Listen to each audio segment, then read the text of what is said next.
All right, this next workout starts with a push press. To do a push press, we want to clean the bell up to the shoulder.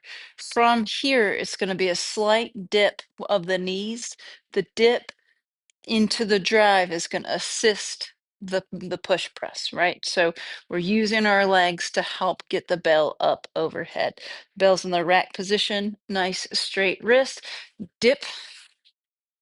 So from here, just bring my feet a little bit closer. Dip, right? Just a small dip. We're not going into a full squat, so it's just small dip.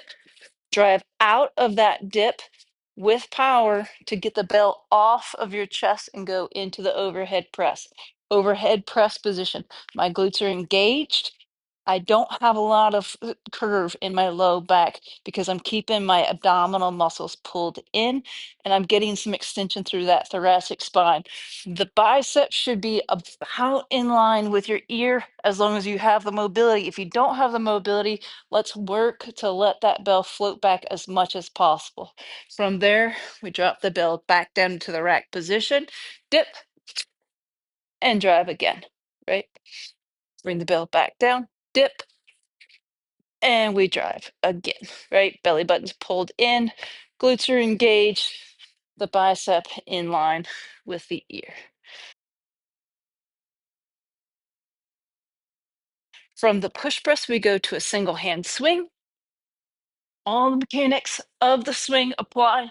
The biggest thing about the single hand swing is it is an anti rotation exercise.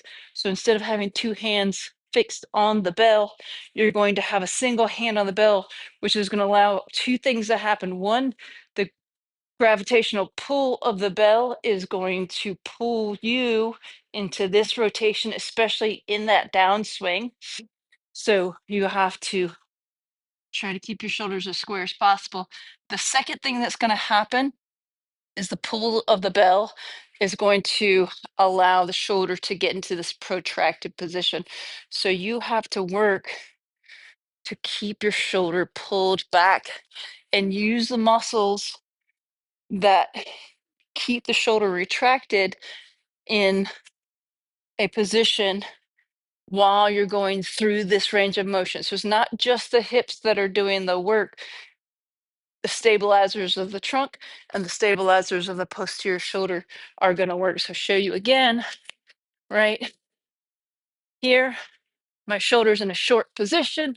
My shoulders are square. A little bit of rotation is going to happen, obviously, because there's a single bell, but I'm not letting this long arm happen and this rotation happen. So for the burpee, you're going to squat down, plant your hands to the floor, put the weight of your body into your shoulders so you can hop your feet back into a push-up position. When you hop back into that push-up position, don't allow this big dip of the hips. You want to brace your core for impact of getting into this push-up position so you keep a nice engaged plank-like position. From here, the weight's still mostly in my hands, though it's obviously in my feet as well. I'm going to jump my feet back to my hands and then I'm going to jump into the air. So in real time motion, hands go to feet. I hop back, I stay braced, I jump into the air.